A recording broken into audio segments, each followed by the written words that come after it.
Hello प्यारे बच्चों, आप सभी कैसे हैं। आई होप आप सभी लोग मस्त होंगे, स्वस्थ होंगे और जबरदस्त होंगे। तो आप सभी का हमारे यूट्यूब चैनल पर स्वागत है। आज हम पढ़ते हैं कक्षा 10 का चैप्टर सेकंड गणित में, जो कि बहुपद है। तो इसमें हमें क्या पढ़ना है जानते हैं पहले। चैप्टर का नाम क्या है बच्चों? चैप्टर 2। और पाठ का नाम जो है वो है आपका बहुपद। बच्चों क्या नाम है? बहुपद। इसके बाद हम क्या जानते हैं इस वीडियो में? इस वीडियो में हम जानेंगे कि ग्राफ द्वारा शून्य ज्ञात करना, या फिर बोल दिया जाए ग्राफ में शून्य ज्ञात करना। क्या बोल दिया जाए प्यारे बच्चों? ग्राफ में शून्य ज्ञात करना। क्या बोल दिया जाए? ग्राफ में शून्य ज्ञात करना। और इसके बाद हम क्या जानेंगे? द्विघात। क्या जानेंगे प्यारे बच्चों? द्विघात बहुपद। द्विघात बहुपद में शून्य ज्ञात करना। बच्चों क्या जानेंगे? द्विघात बहुपद में शून्य ज्ञात करना। और द्विघात बहुपद में शून्य हम कैसे ज्ञात करेंगे प्यारे बच्चों? गुणनखंड से। कैसे जानेंगे? गुणनखंड से। यानी कि हमें क्या करना होगा? गुणनखंड करना होगा। यानी कि इसी में हम क्या सीखेंगे? द्विघात बहुपद का गुणनखंड करना भी सीखेंगे अच्छी तरीके से। उसके बाद क्या जानेंगे बच्चों? जब हम शून्य ज्ञात करना सीख जाएंगे तो शून्य ज्ञात करने के तुरंत बाद हम क्या जानेंगे कि हाँ, इसमें हम क्या करते हैं कि शून्य तथा गुणांकों के मध्य संबंध की सत्यता की जांच करना जानेंगे। क्या जानेंगे बच्चों? शून्य को तथा गुणांकों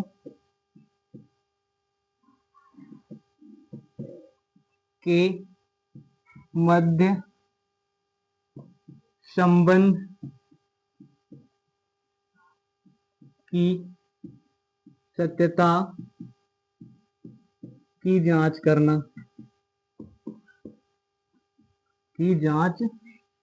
बच्चों,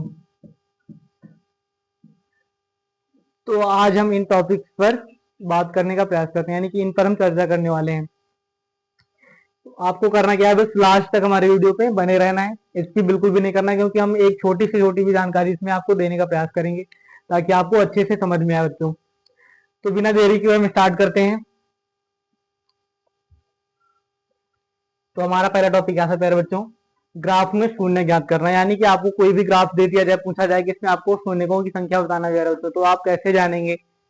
मान लीजिए आपके सामने कुछ इस प्रकार का ग्राफ दे दिया जाए, जिसमें ये मूल बिंदु होगा, जिसके निर्देशांक होते हैं 0, 0। ये y माइनस होगा, y प्लस होगा, और ये x प्लस होगा, और ये x माइनस होगा। बच्चों इसमें यदि आपसे पूछा जाए कि शून्य ज्ञात करना, और शून्य ज्ञात करने में आपको क्या पूछा जाएगा प्यारे बच्चों कि y के सापेक्ष x अक्ष पर शून्यकों की संख्या पूछा जाएगा, या फिर x अक्ष के सापेक्ष y पर शून्यकों की संख्या पूछा जाएगा। प्यारे बच्चों आपको क्वेश्चन ध्यान से पढ़ना होगा।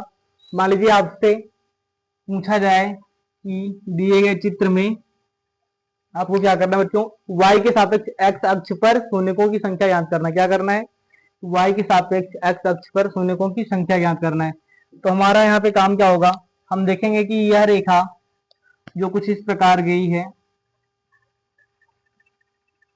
यह x अक्ष को कितने स्थानों पर काटती है। हमारा काम क्या होगा? इसे गिने कि x अक्ष को यह रेखा कितने स्थानों पर काटती है। तो हम देखते हैं यहाँ पे 1, 2, 3, 4 स्थानों पर यह रेखा x अक्ष को काट रही है।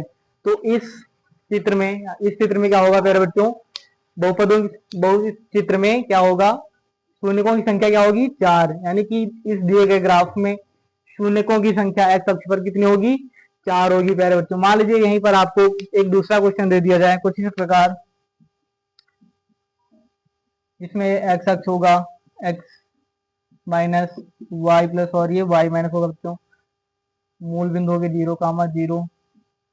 आपसे पूछ लिया जाए कि x अक्ष पर शून्यकों की संख्या, और रेखा दे दी जाए ऐसे कुछ, तो यहाँ पे हम क्या देखेंगे कि यह रेखा एक्स अक्ष पर कितने स्थानों पर काट रही है प्यारे बच्चों। तो आप यहाँ पे देख रहे हैं क्या है कि यह रेखा एक्स अक्ष को किसी भी स्थान पर काट नहीं रही है, अतः यहाँ पर एक्स अक्ष पर शून्यकों की संख्या क्या हो जाएगी बच्चों, 0 हो जाएगी। और इस वाले चित्र में शून्यकों की संख्या, शून्यकों की संख्या कितनी हो जाएगी प्यारे बच्चों, 4। और इसमें शून्यकों की संख्या क्या हो जाएगी, 0। कितनी हो जाएगी बच्चों, शून्यकों की संख्या इसमें हो जाएगी आपकी 0, क्योंकि एक्स अक्ष पर कहीं भी काट नहीं रहा है। तो हमारा अगला टॉपिक क्या था बच्चों, हमारा अगला टॉपिक था द्विघात बहुपद, द्विघात बहुपद के शून्यक ज्ञात करना। बच्चों क्या था, द्विघात बहुपद के शून्यक ज्ञात करना। यानी कि यदि आपको कोई द्विघात बहुपद दे दिया जाए प्यारे बच्चों, तो उसमें हम क्या करेंगे, शून्य ज्ञात करने का प्रयास करते हैं। और शून्य कैसे ज्ञात करते हैं, गुणनखंड विधि से। मान लीजिए कि एग्जाम्पल के रूप में आपको कुछ इस प्रकार का दे दिया जाए द्विघात बहुपद, यानी कि एक्स स्क्वायर प्लस का 7x प्लस का 10 बच्चों। तो यह क्या है, आपका एक द्विघात बहुपद है। इसमें आपसे पूछा क्या गया है कि शून्य ज्ञात कीजिए, यानी कि शून्य ज्ञात करने के लिए आपको इस बहुपद का गुणनखंड आना चाहिए। और गुणनखंड करने का नियम क्या होता है प्यारे बच्चों कि हम, और वास्तविक रूप क्या होता है इस द्विघात बहुपद का, द्विघात बहुपद का वास्तविक रूप जो होता है प्यारे बच्चों होता है A X square plus B X plus का सी प्यारे बच्चों। और गुणनखंड का नियम क्या होता है कि हम ए गुणा में सी करते हैं। क्या करते हैं प्यारे बच्चों, ए गुणा में सी करते हैं। तो यहाँ पे ए गुणा में सी कीजिए, सी का मान कितना है 10 और ए का मान यहाँ पे कितना, गुणा में 1 लिखा हुआ है प्यारे बच्चों। अब क्या करते हैं हम 1 और 10 का गुणा करेंगे, कितना आ जाएगा 10 आएगा। अब 10 का फैक्टर ऐसे करने, यानी कि 10 के ऐसे गुणनखंड बनाने हैं कि जोड़ने घटाने पर हमें कितना मिलना चाहिए, ये बी का मान मिलना चाहिए। यानी कि यदि हम ए और सी का गुणा किया है तो यहाँ पे हमें कितना मिला प्यारे बच्चों, 10 मिला है। अब 10 के हमें ऐसे फैक्टर करने हैं कि जोड़ने घटाने पर हमें कितना मिल जाए, प्लस का 7 मिल जाए। और यदि उन्हें पुनः गुणा किया जाए तो हमें 10 मिल जाए। तो यदि हम इनको लिखें 5 गुणा में 2 तो ये आपको 10 मिलता है, और 5 प्लस का 2 लिखेंगे तो ये आपका 7 भी मिल रहा है। यानी कि इसके फैक्टर क्या हो जाएंगे प्यारे बच्चों, इसको हम लिख सकते हैं एक्स स्क्वायर प्लस का 5 प्लस 2 इंटू एक्स प्लस का 10। यानी कि यदि इसको हम अंदर गुणा कर दें एक्स का तो क्या हो जाएगा, एक्स स्क्वायर प्लस का 5x प्लस का 2x प्लस का 10। अब देखिए प्यारे बच्चों यहाँ पे इतने में कुछ कॉमन दिख रहा है आपको, यहाँ से इतने में आपको कुछ कॉमन दिख रहा है, जी हाँ दिख रहा है। कॉमन का मतलब क्या होता है प्यारे बच्चों, उभयनिष्ठ। उभयनिष्ठ क्या होता है, जो दोनों में हो, क्या हो, दोनों में हो। तो आपको यहाँ पे भी x दिख रहा है और यहाँ पे भी x दिख रहा है, तो हम क्या करते हैं यहाँ पे x कॉमन ले लेते हैं प्यारे बच्चों। क्या करते हैं, x कॉमन ले लेते हैं। तो x कॉमन ले लिया। अब यहाँ पे क्या बचा प्यारे बच्चों, एक्स स्क्वायर था तो x कॉमन ले लिया, कितना बचेगा, सिर्फ और सिर्फ x बचेगा। उसके बाद प्लस है तो प्लस लगा दिया, यहाँ से x कॉमन लेंगे तो कितना बचेगा, सिर्फ 5 बचेगा। इतना हो गया प्यारे बच्चों। अब हमें क्या करना है, इतने में देखना है, यानी कि यहाँ से इतने में क्या कॉमन है। तो यहाँ पे आपको क्या दिख रहा है, यहाँ पे x तो है लेकिन यहाँ पे x नहीं है, तो फिर कॉमन क्या है प्यारे बच्चों, यहाँ पे 2 है और यहाँ पे 10 है। और 10 को हम लिख क्या सकते हैं, 5 गुणा में 2 लिख सकते हैं प्यारे बच्चों। यानी कि 10 को हम 5 गुणा में 2 लिखेंगे तो हमें यहाँ पे 2 मिल जाएगा। यानी कि यहाँ पे भी 2 मिल जाएगा और यहाँ पे भी 2 मिल जाएगा। तो इसमें हम क्या करते हैं, प्लस का 2 कॉमन ले लेते हैं। तो हमें अंदर क्या बचेगा, यहाँ पे सिर्फ और सिर्फ x बचेगा, और प्लस का यहाँ पे जब 2 कॉमन ले लिया तो कितना बचेगा, प्लस का 5 बचेगा। अब क्या करते हैं हम, पहले बाहर वाली संख्याएं नोट कर लेते हैं। नोट कर लीजिए x प्लस का 2, और ये दोनों संख्याएं आपकी एक जैसी हैं, तो इनको हम इनमें से कोई भी एक नोट कर लेते हैं। अब जब आपको शून्य ज्ञात करना है प्यारे बच्चों, तो क्या करेंगे, शून्य ज्ञात करने के लिए इनको हम 0 के बराबर में लिख देंगे। यानी कि x प्लस का 2 बराबर 0 के, तो हो जाएगा आपका x बराबर का माइनस का 2। और जब हम x प्लस का 5 बराबर का 0 रखें तो हो जाएगा आपका x बराबर का माइनस का 5 बच्चों। ये आपके क्या हो जाएंगे, शून्य, यानी कि अल्फा का मान कितना हो जाएगा, माइनस का 2 बच्चों। और यहीं से बीटा का मान कितना हो जाएगा, माइनस का 5। ये आपके शून्य हो जाएंगे प्यारे बच्चों। और हम क्या करते हैं बच्चों, एक और उदाहरण लेकर आपको समझाने का प्रयास करते हैं ताकि आपको अच्छे से समझ में आ जाए, कोई भी डाउट आपके मन में ना रह जाए बच्चों। तो हम यहाँ पे क्या लेते हैं, एक उदाहरण और हल करने का प्रयास करते हैं बच्चों। तो क्या होगा, मान लीजिए आपको कोई उदाहरण के रूप में दे दिया जाए, मान लीजिए कितना 2x² माइनस का 8x और प्लस का 6 दे दिया जाए। मान लीजिए ये आपके सामने एक द्विघात बहुपद दे दिया गया है।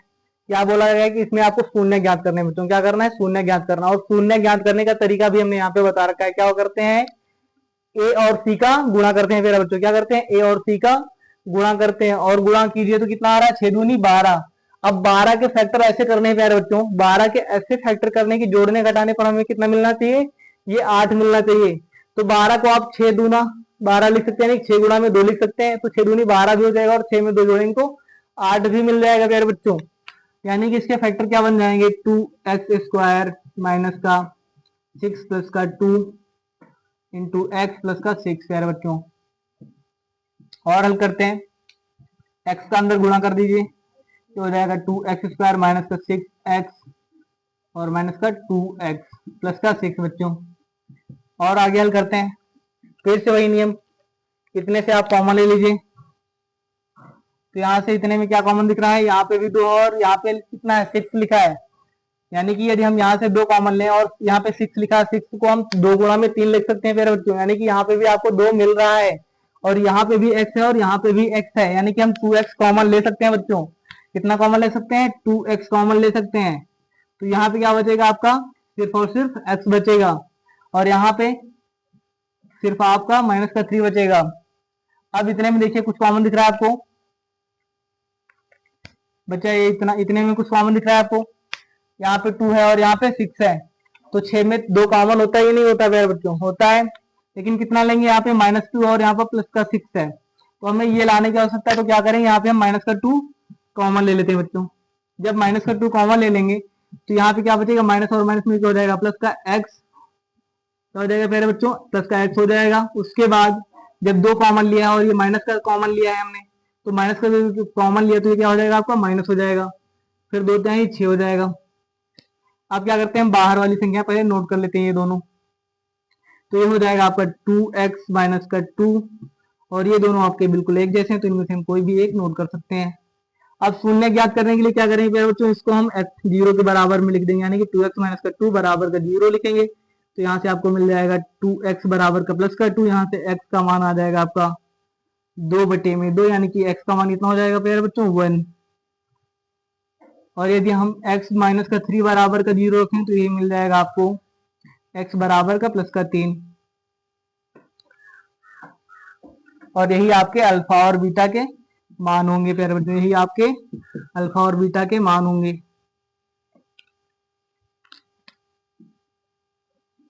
ये आपके शून्य ज्ञात हो गए। तो उम्मीद करते हैं आपको समझ में आया होगा। तो हमारा अगला टॉपिक क्या था बच्चों, कि शून्य ज्ञात करना आपने सीख लिया यहाँ पे। तो शून्य जब आपने सीख लिया ज्ञात करना, तो हम आगे क्या पढ़ते हैं, शून्य तथा गुणांकों के मध्य संबंध की सत्यता की जांच करना। हमारा अगला टॉपिक क्या था बच्चों, शून्यकों तथा गुणांकों के मध्य संबंधों की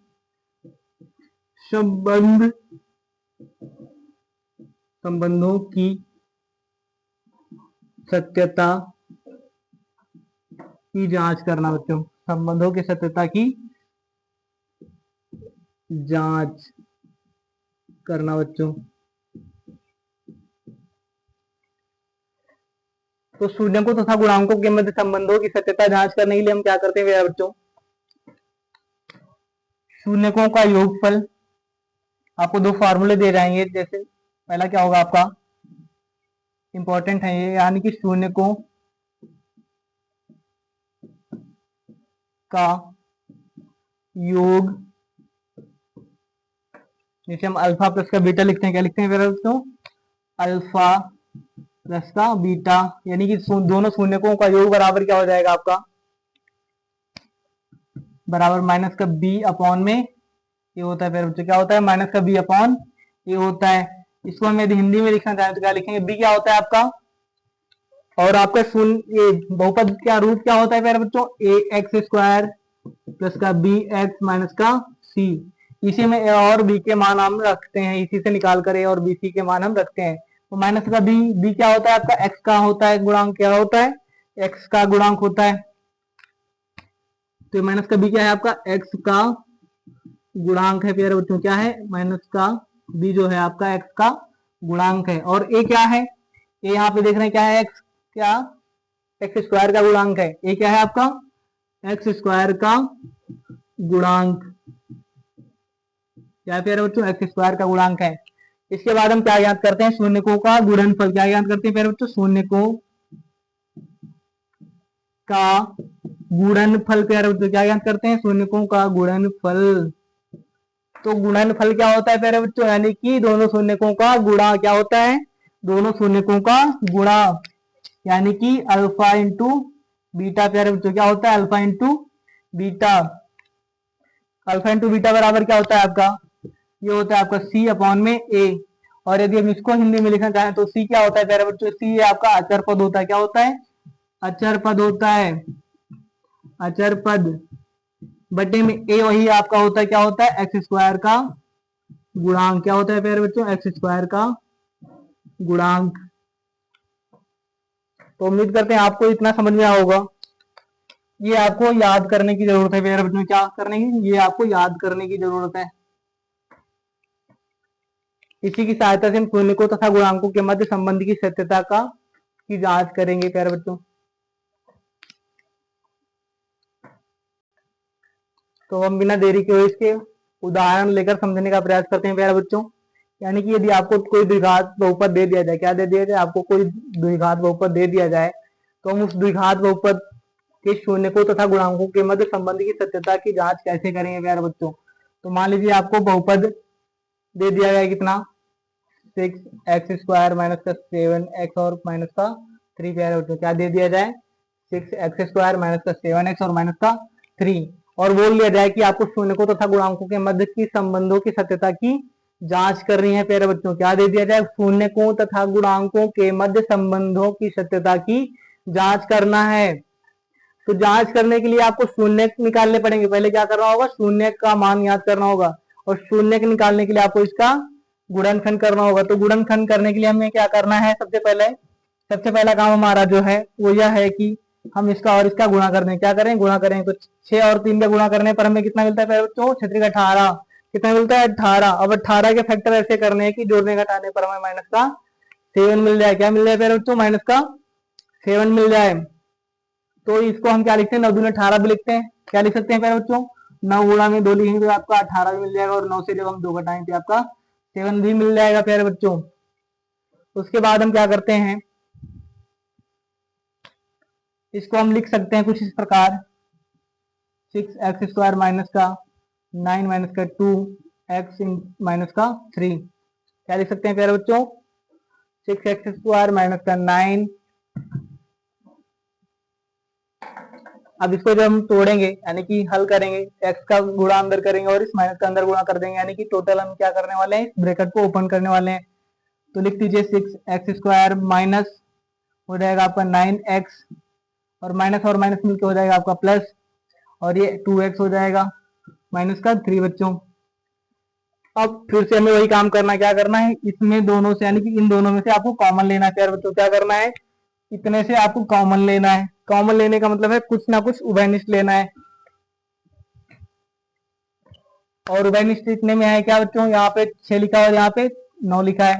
तो इसमें से हम 3x कॉमन ले सकते हैं। जब 3x कॉमन लेंगे प्यारे बच्चों तो यहाँ पे कितना बचेगा आपका 2 बचेगा, और यहाँ पे x बचेगा माइनस, इसमें से 3x कॉमन लिया प्यारे बच्चों तो 3 त्रिका 9 यानी कि 3 बचेगा, और x इंटू एक्स क्या हो जाएगा, कुछ नहीं बचेगा। अब इसमें से आपको कुछ कॉमन दिख रहा है प्यारे बच्चों, यहाँ पे x है और यहाँ पे x नहीं है, यहाँ पे 2 है और यहाँ पे 2 नहीं है, यहाँ पे 3, यहाँ पे 3 भी नहीं, यानी कि इसमें कॉमन क्या है फिर, तो इसमें कॉमन है 1। क्या है प्यारे बच्चों, 1। तो हम क्या ले लेंगे, यहाँ पे प्लस का 1 कॉमन ले लेंगे प्यारे बच्चों। तो जब प्लस का 1 कॉमन लेंगे तो क्या होगा, ये हो जाएगा आपका 2x माइनस का 3, क्योंकि यदि हम एक से किसी भी संख्या में भाग करें या फिर गुणा करें हमें वही संख्या प्राप्त होती है, इसीलिए हमें एक कॉमन लेने पर हमें यही संख्या प्राप्त हुई है। अब हम सबसे पहला काम क्या करते हैं प्यारे बच्चों, इस बाहर वाली संख्या को पहले नोट कर लेते हैं, यानी कि बराबर में क्या लिखेंगे 3x प्लस का 1। और क्या करेंगे प्यारे बच्चों, ये दोनों आपकी एक जैसे, इनमें से कोई भी एक हम ले लेंगे 2x माइनस का 3। शून्य ज्ञात करने के लिए क्या करेंगे प्यारे बच्चों, इसमें से हम क्या करेंगे 3x प्लस का 1 बराबर का 0 रखेंगे, ये हो जाएगा आपका 3x बराबर का माइनस का 1। यहाँ से x की वैल्यू क्या आ जाएगी, माइनस का 1/3 हो जाएगा प्यारे बच्चों, क्या होगा माइनस का 1/3। यही आपके अल्फा का मान होगा, क्या होगा, ये आपके अल्फा का मान क्या आ जाएगा प्यारे बच्चों, यहाँ से माइनस का 1/3, यानी कि आपके अल्फा का मान निकल आया है प्यारे बच्चों, ये रहा आपका अल्फा का मान। उसके बाद हम क्या करते हैं बीटा का मान निकालने के लिए प्यारे बच्चों, ये 2x माइनस का 3 बराबर में 0 लिख देंगे, क्या करेंगे 2x माइनस बराबर 3 0 लिख देंगे। उसके बाद हल करेंगे, 2x बराबर क्या आ जाएगा, इधर माइनस में उधर जाएगा, ये आपका हो जाएगा प्लस का, क्या हो जाएगा प्यारे बच्चों 2x माइनस का 3 में से जब हम 3 को इस तरफ भेजेंगे तो आपका हो जाएगा प्लस का 3, और x को रोक लेंगे क्योंकि हमें क्या चाहिए, x का मान चाहिए, तो 2 गुणा में उधर जाएगा, भाग में हो जाएगा, यानी कि ये हो जाएगा 3/2। और यही आपके बीटा का मान होता है प्यारे बच्चों, क्या होता है बीटा का मान कितना हो जाएगा, यहाँ से आपका 3/2 हो जाएगा प्यारे बच्चों। तो यहाँ से आपको अल्फा और बीटा के मान मिल चुके हैं। अब हम आगे बढ़ते हैं शून्यकों तथा गुणांकों के मध्य संबंधों की सत्यता की जांच करने के लिए। तो जांच करने के लिए हमें सबसे पहला काम क्या होता है प्यारे बच्चों, शून्यकों का योग ज्ञात करना। क्या होता है, शून्यकों का योग। तो शून्यकों का योग क्या होता है प्यारे बच्चों, होता है ये अल्फा प्लस का बीटा। अल्फा प्लस बीटा बराबर क्या होता है प्यारे बच्चों, माइनस का बी अपॉन में ए होता है। तो माइनस का बी अपॉन ए, और अल्फा प्लस बीटा का मान रखना है हमें। अल्फा का मान कितना है प्यारे बच्चों, माइनस का 1/3 था, क्या है अल्फा का मान कितना है, माइनस का 1/3, प्लस बीटा का मान कितना है प्यारे बच्चों, बीटा का मान है 3/2, क्या है 3/2 होता है प्यारे बच्चों, इक्वल टू माइनस का बी, क्या रखना है प्यारे बच्चों, माइनस का बी। तो माइनस का कितना है यहाँ पे, बी का मान कितना है प्यारे बच्चों 7 है, बी का मान कितना है 7 है, रख देते हैं माइनस का, ये चलिए 7 रख दिया। उसके बाद क्या करते हैं अपॉन में ए, तो ए का मान आपका कितना है 6, ए का मान कितना है 6, हल करते हैं, ये हो जाएगा 2 माइनस का 2 और 3 का 9 प्लस का 9 बटे में क्या हो जाएगा, ये 3 दूनी 6 बराबर में क्या हो जाएगा माइनस का 7/6। और आगे हल करते हैं, आपका कितना हो जाएगा माइनस का 2 और प्लस का 9 मिल गई, हो जाएगा आपका माइनस का 7/6 इक्वल टू माइनस का 7/6, यानी कि योग के लिए तो ये आपका संतुष्ट कर रहे हैं शून्य। उसके बाद हम क्या करते हैं प्यारे बच्चों, गुणनफल के लिए निकालते हैं, क्या करते हैं शून्यकों का, क्या करते हैं प्यारे बच्चों शून्यकों का गुणनफल ज्ञात करते हैं, क्या करते हैं शून्यकों का गुणनफल ज्ञात करते हैं प्यारे बच्चों। और गुणनफल क्या होता है इसका, तो इसका गुणनफल होता है अल्फा इंटू बीटा बराबर का सी अपॉन में ए बच्चों, क्या होता है अल्फा इंटू बीटा बराबर सी अपॉन ए होता है। तो मान रखते हैं क्या बच्चों, अल्फा का मान कितना है माइनस का 1/3 इंटू बीटा का मान कितना आया था 3/2, क्या आया था 3/2 बच्चों, इक्वल टू सी का मान कितना है, ये सी का मान है आपका माइनस का 3, क्या है माइनस का 3 अपॉन ए का मान कितना है प्यारे बच्चों, ए का मान है आपका 6, ए का मान कितना है 6 बच्चों। हल करते हैं, 3 से 3 कट जाएगा, क्या बचेगा वो 1/2, यानी कि माइनस का 1/2 बराबर में 3 एकम 3 और 3 दूनी 6, यानी कि ये भी आपका कट के कितना बचेगा माइनस का 1/2, यानी कि यहाँ पे भी आपके शून्य संतुष्ट कर रहे हैं शर्तों को। हमें कुछ इस प्रकार शून्यकों के तथा गुणांकों के मध्य संबंध की सत्यता की जांच करनी है प्यारे बच्चों। तो उम्मीद करते हैं आपको ये समझ में आया होगा। तो बच्चों हमारा अगला टॉपिक क्या होगा, जो कि हम अगले वीडियो में बात करेंगे। तो अगले वीडियो में हम क्या जानेंगे प्यारे बच्चों कि त्रिघात बहुपद का गुणनखंड कैसे करते हैं, क्या जानेंगे बच्चों त्रिघात बहुपद का गुणनखंड कैसे करते हैं, या फिर यदि आपको शून्यकों के मान दे दिए जाए, क्या दे दिया जाए शून्य के मान दे दिए जाए, यानी कि आपको शून्य बता दिए जाए और आपसे पूछ लिया जाए कि बताइए इसका बहुपद क्या होगा, ये सब जानेंगे प्यारे बच्चों। तो यदि आपने अभी तक हमारे चैनल को सब्सक्राइब नहीं किया है तो जल्दी से सब्सक्राइब कर दीजिए, और यदि आपको हमारा वीडियो पसंद आया है तो लाइक कीजिए और अपने दोस्तों के साथ शेयर कीजिए।